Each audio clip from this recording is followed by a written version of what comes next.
Let us worship God. O Lord, open our lips. I was glad when they said unto me, we will go into the house of the Lord. To God, the Holy God, who saves us through Jesus Christ our Lord, the glory and majesty, dominion and authority, before all time, and now and forever. We have come together as the family of God in our Father's presence to offer him praise and thanksgiving, to hear and receive his holy word, to bring before him the needs of the world, to ask his forgiveness of our sins, and to seek his grace. And through his Son, Jesus Christ, we may give ourselves to his service. Let us confess our sins to Almighty God. If we say we have no sins, we deceive ourselves, and the truth is not in us.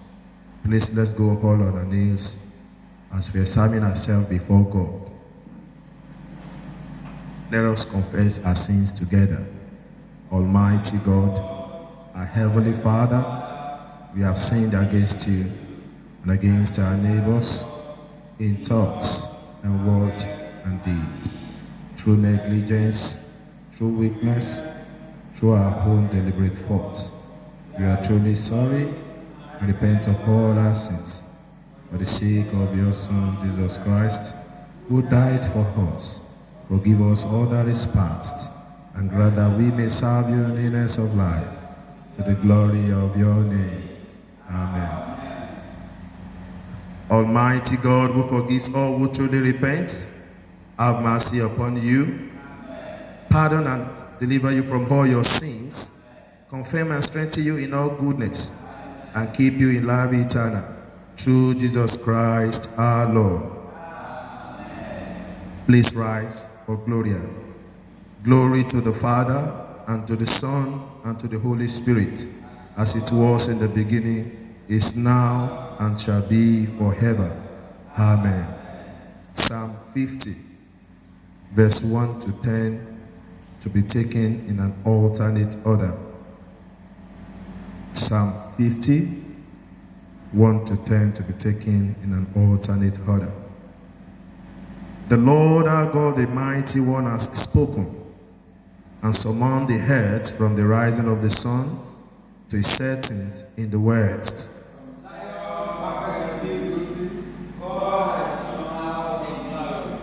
Our God is coming, he will not keep silence. Before him is devouring fire and tempest, wise about him.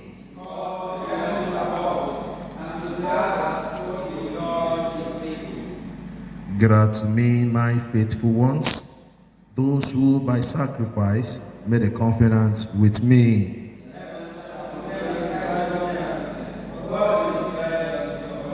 Listen, my people, and I will speak.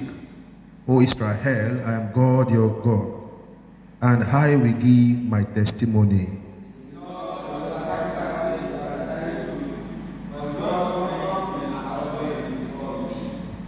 I will take not bull from your farms, or e-goat from your pens, for all the beasts of the forest belongs to me, and so do the cattle upon the mountains.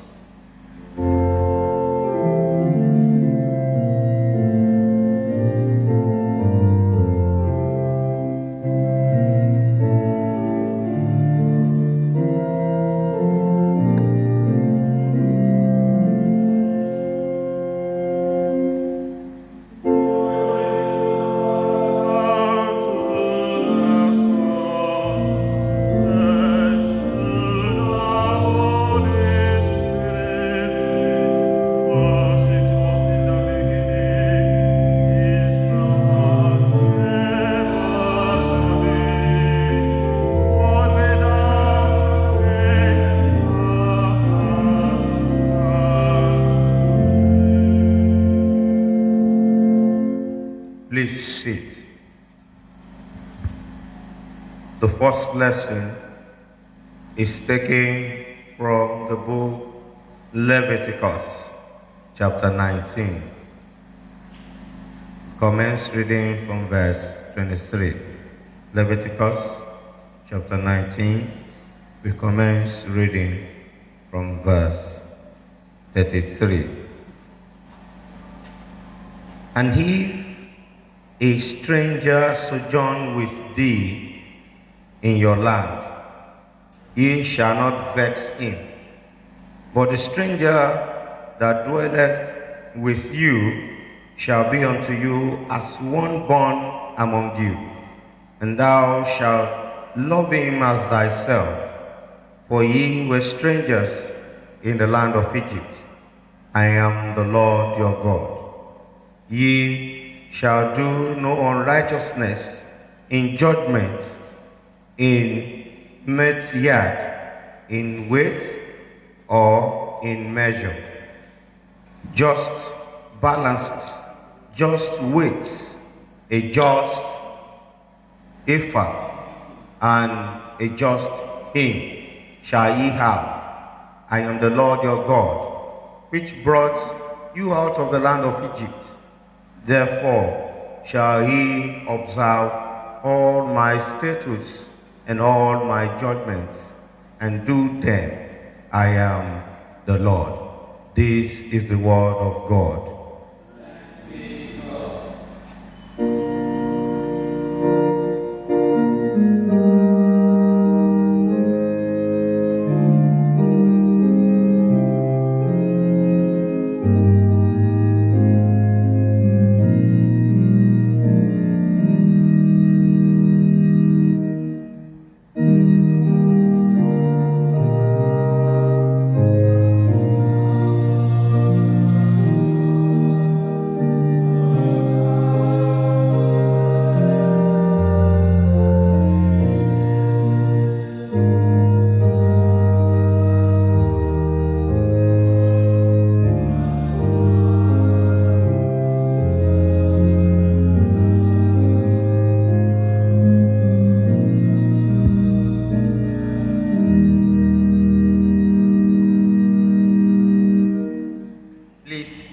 Be seated.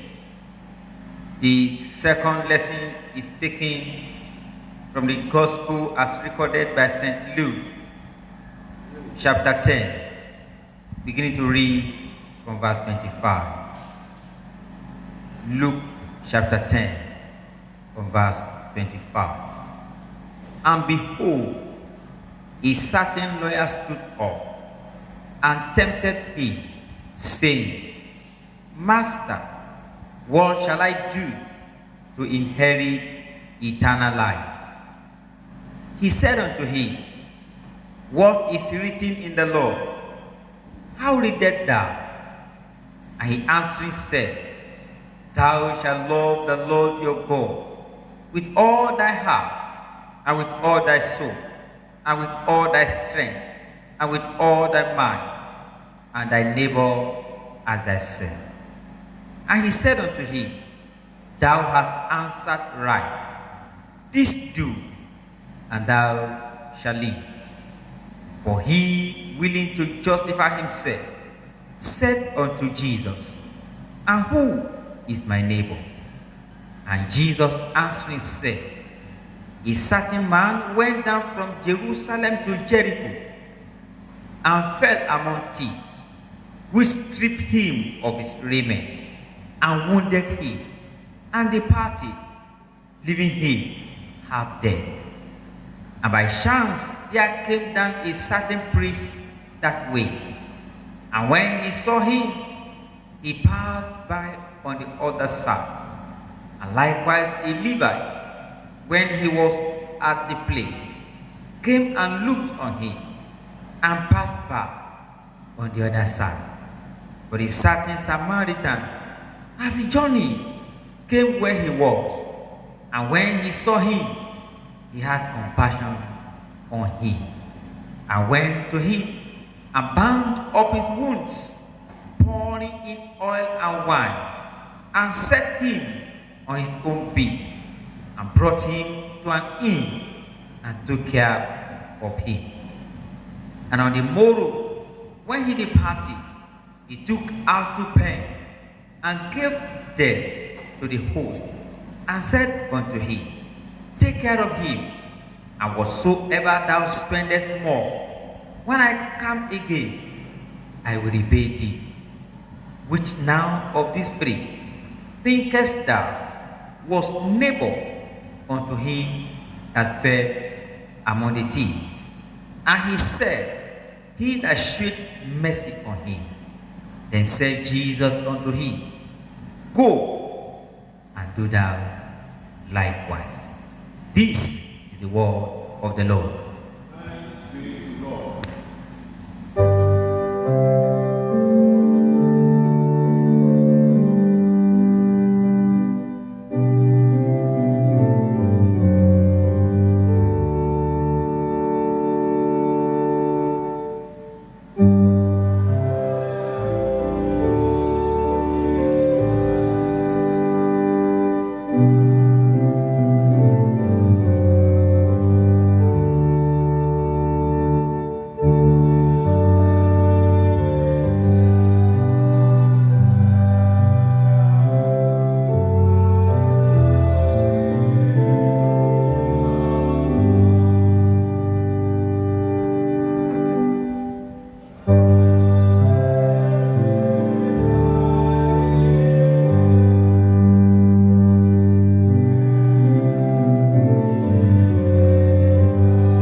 Let us pray. O Lord our Father, we thank you for this beautiful day. We pray that as we meditate in your word at this moment, open our hearts to receive genuine love for your commandments and to love our neighbors as we love ourselves through Jesus Christ our Lord. Please be seated. We give God the glory for his mercy over us and keeping us to be among the living souls. May his name be praised forever in the name of Jesus. In the same vein, I want to appreciate my father in the Lord, my mentor and the Diocesan, and Mama Ijebu Southwest for this wonderful privilege once again to stand before you, children of God, and communicate the mind of God to the world.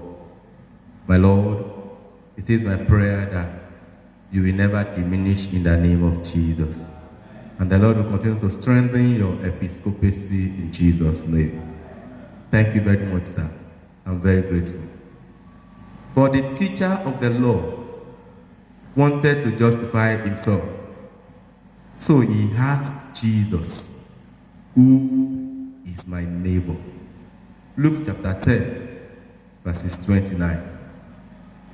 The topic for this meditation says, who is my neighbor? Can you tell the person sitting beside you and ask him or her that who is your neighbor? A Chinese proverb says, a good neighbor, a found treasure. The Greek word plesios means near or close to. That is, from the Greek translation of neighbor, it is someone who is close or near to us. Also, according to Oxford Dictionary, a neighbor is a person who lives near or next to another. Who is your neighbor? Our second lesson for this service, Luke chapter 10, verses 25 to 37, shows how Jesus was put to test by a lawyer, seeking how to inherit eternal life. Jesus asked him how he reads the law, which was, after all, his profession. The lawyer answered and said, to love God with one's whole heart, soul, strength, and might. This means a strong and sincere love that is not only evident in outward actions, but also through an internal devotion focused on nothing but the Lord. There was, however, one last part, that is to love your neighbor as yourself. But desiring to justify himself, the lawyer asks the same question. Then, who is my neighbor? In response to the lawyer's second question, and his attempt to redefine who qualifies as his neighbor, Jesus tells the parable of the Good Samaritan, Luke 10:29-37. Brethren in Christ, Jesus makes it clear in this parable that being a neighbor is not restricted to relation or proximity or anyone around us, regardless of the ethnic, religious, or socio-economic status. It is merely the demonstration of the love and mercy of God to all in need, whomever and wherever they may be. Jesus teaches us that love is an action, not just a feeling or a theory. And sometimes it requires the shouldering of others' burdens and an often uncomfortable process. The priests and the Levites in this parable were religious men, and yet they acted inhumanly, despite the fact that they are from the same ethnic group with the same man that was robbed. But the Samaritan demonstrated just the opposite. No wonder a Yoruba adage says, "Àjùmọ̀bí ò kan tàánú, ẹni tí Ọlọ́run bá rán sí ni ló ń ṣe ni lóore." Religious vocation or affiliation is empty without the actions that backs it up. Brethren in Christ, to be a neighbor according to Jesus Christ means to come alongside with someone. Also, our first lesson for this service, Leviticus chapter 19, verse 33-37, reiterates that we should not mistreat foreigners who are living in our land. Why? Because they are our neighbors. Brethren, as Christians in Nigeria, or wherever you are hearing me from, we must remember that we are Christian first, and our country or tribe comes second. Because our nationality or ethnicity should never surpass our faith and its duty. People of God, why must we love our neighbors? Or why is our neighbor so important in our Christian race? Number one, it is a command of God. Matthew chapter 22, verses 39. Number two, they are human beings that God loves. Don't forget John 3, chapter 16. Number three, they need our love. Number four, it is a way to spread the gospel. Mark chapter 16, verses 15 and 16. Number five, loving our neighbors leads them to Christ. When you love your neighbors, you are bringing them to Christ. Number six, it reflects Christ's character, that is Christ's likeness. And number seven, it brings glory to God. Matthew chapter 5, verse 16. How then can we love our neighbors? Number one, treat them with kindness. I asked us this morning, how are we treating our neighbors at our place of work? How are we treating our neighbors at the market where we sell our goods? How are we treating our neighbors at the community where we find ourselves? Even in the church of God, how are we treating ourselves? Number two, by loving our neighbors as ourselves, Christ had made it impossible for us to fail, because we are very good at taking care of ourselves. We want what is best for ourselves at all times. And by making our own selves as the benchmark of how we should love others, Christ has shown us how to truly love our neighbors. Number three, we need to expose the emptiness of religion that is apathetic towards our neighbor. Luke chapter 10, verses 31 and 32. Number 4, we need to reject the prejudice that exists against our neighbors. I am of Paul, I am of Apollos, I am of Redeem, I am of Christ Apostolic Church, I am of Anglican, I cannot do this with you. We need to reject them. I pray the Lord will help us in the name of Jesus. We must be willing to sacrifice our time, money, and conveniences for the betterment of our neighbor. We can see this good Samaritan, this Samaritan man, he sacrificed his money. He sacrificed his, in fact, he forsook where he was going on that day. For what? For him to save that man. As James writes, if a brother or sister is poorly clothed and lacking in daily food, and one of you says to them, go in peace, be warmed and filled, without giving them the things needed for the body, what good is that? James chapter 2, verses 15 and 16. In other words, Christians are commanded to do more for our neighbor than offer cheap talk and well wishes. Enough of well wishes, enough of good talks. Put it into actions. I pray the Lord will help us in the name of Jesus. And number 6, we should have compassion. Luke chapter 10, verses 33. We can see that this man had compassion. Before he could assist him, he had compassion on that man that was robbed. Brethren in Christ, Jesus ends his teaching in Luke chapter 10, verse 37 with an emphatic command to you, to I, and to every one of us. What is that command? You go and do likewise. Jesus didn't give an unclear command to a nameless throng of his disciples. Jesus commanded this specific lawyer to love his neighbor by showing mercy. By implication, each of us individually are commanded to love our neighbor. It is a responsibility that each individual believer should bear, not just the church in general. We are told that man's 2 greatest needs are to know that he is loved and to have his guilt, feelings removed. Jesus Christ can do both for all who believed in him.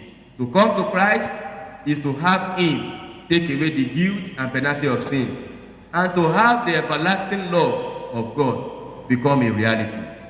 Men without Christ have no hope for eternity, but Christians have the assurance of eternal life and the confidence that Jesus Christ lives in them to help them through the burdens and blessings of Christ. Believe on the Lord Jesus Christ and you shall be saved. I want us to remember, when you turn your back on someone with a need that you can help with, then you have failed your neighbor and God. Let us pray. Dearest Lord, may we be a blessing to our neighbors. Give us the strength to live by your love. Grant us the grace not to close our hearts to those who are in need. This we ask through Jesus Christ our Lord.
In response to the word of God we heard this morning, let us reaffirm our faith in the works of the Apostle Creed.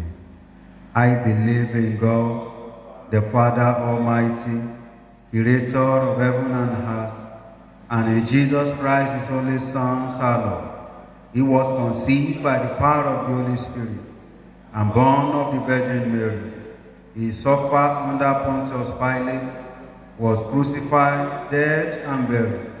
He descended to the dead. On the third day, he rose again. He ascended into heaven and is seated at the right hand of the Father. He will come again to judge the living and the dead. I believe in the Holy Spirit, the Holy Catholic Church, the forgiveness of sin, the restoration of the body, and the life everlasting. The Lord be with you. Let us pray. Lord, have mercy upon us. Lord, have mercy upon us. The Lord's Prayer. Our Father in heaven, hallowed be your name. Your kingdom come, your will be done on earth as it is in heaven.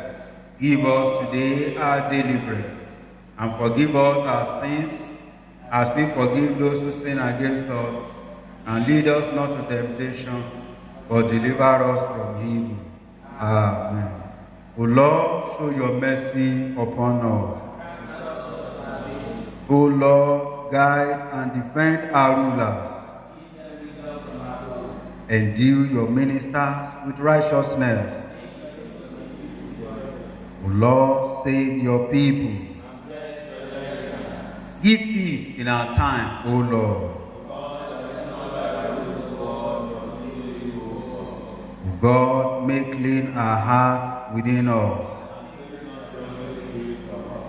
The collect for the weak and other prayers. The Lord be with you. Let us pray. Lord God, you have taught us that anything we do without love is worthy nothing. For whosoever lives without love is counted dead before you. Send your Holy Spirit and pour into our hearts that most excellent gift of love, the true bond of peace, and of all virtues. Grant these for the sake of your Son, Jesus Christ, our Lord. Amen. O God, the author of peace and lover of comfort, in knowledge of whom stands our eternal life, whose service is perfect freedom, defend us, your humble servants, in all assaults of our enemy, that we, surely trusting in your defense, may not fear the power of any adversary, through the might of Jesus Christ, our Lord.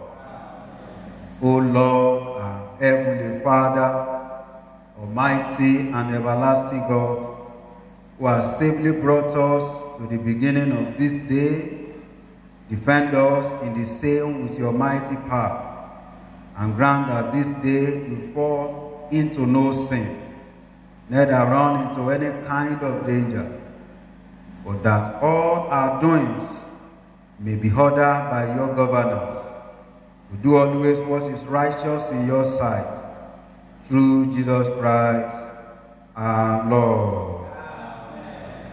In continuation of our prayer, we shall pray for our country, Nigeria, the Church Universal, and other prayers. The Lord be with you. Let us pray. Almighty and everlasting God, we praise you for all that you have done for us as a nation. We pray, O God, that you will deepen the roots of our national life in your everlasting righteousness. Let not your blessing be withdrawn from us. We pray especially for our President, Bola, our Governor in Ogun State, Dapo, and all the people you have put in position of authority, that they may guide us wisely and use our national resources for your glory. through Jesus Christ our Lord. Heavenly Father, the one who founded his church on eternal rock, graciously favor your church and sustain her in this turbulent world. We pray for the leaders of our church, especially the primates, our Archbishop in the province of Lagos, Michael, our Bishop, Babatunde, and all you are put in the position of authority, that they will do the work you have given them, and grant unto them will and determination. Please, O God, take care of our infants, guide the young, support the aged, encourage the faint-hearted, gather the scattered, and bring back the wandering to your fold, through Jesus Christ our Lord. O God, our Father, who has brought us to this week, we pray as we journey this week, you will defend us, you will fight our battle, you will provide for our needs, you will heal the sick, succor all who are in tribulation, and put an end to all form of affliction that we are passing through presently in this country. Above all, spare our life as we go in this week, that we may navigate through all the evil of the enemy, through Jesus Christ our Lord.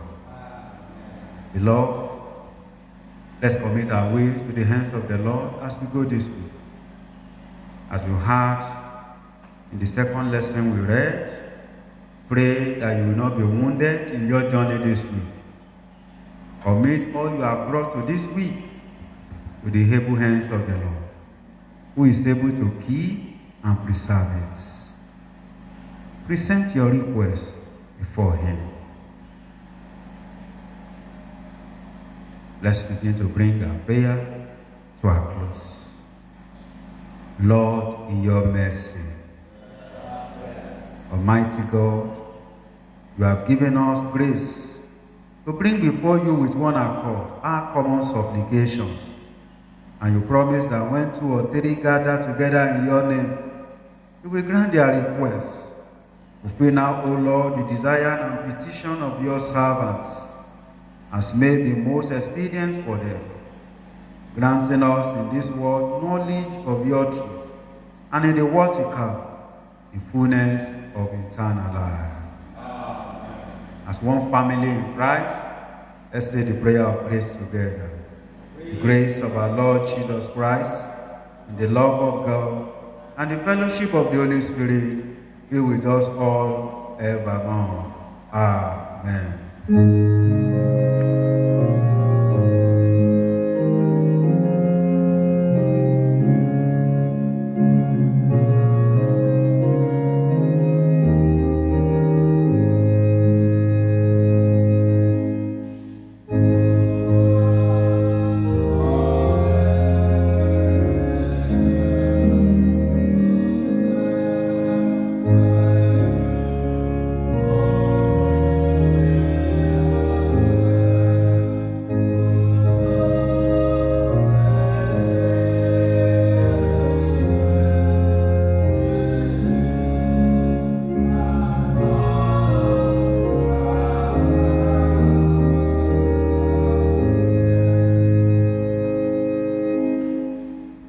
Gracious Father, we pray you accept our offering and tithes, and as many that are in covenant with you, you will prosper them. And as we go to our place of work this week, we pray, O Lord, you will keep and preserve us. And as many that are in need of work, Lord, you will remember them. Accept once again our life and continue to use us for your glory. We ask this through Jesus Christ our Lord. The Lord be with you. Please kneel and let us pray. Once again, commit your way as we go this week. Ask God in His mercy to journey with you. don't know your plan for this week, but he is able to accomplish it. Please commit all unto him. Please begin to bring your prayer to a close. Lord, in your mercy, the peace of God, which passes all understanding, keep your heart and mind in knowledge and love of God, and of his Son Jesus Christ our Lord, and the blessing of God Almighty, the Father, the Son, and the Holy Spirit, be among you and remain with you always.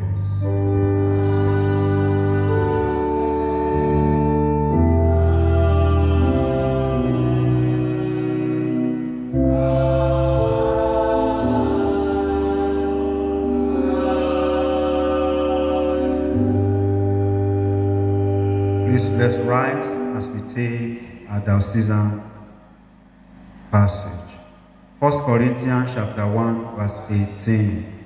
For the message of the cross is foolishness to those who are perishing, but to us who are being saved, it is power of God.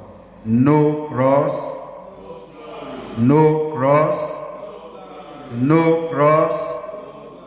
The blessing of the Lord be upon you. Have a wonderful week.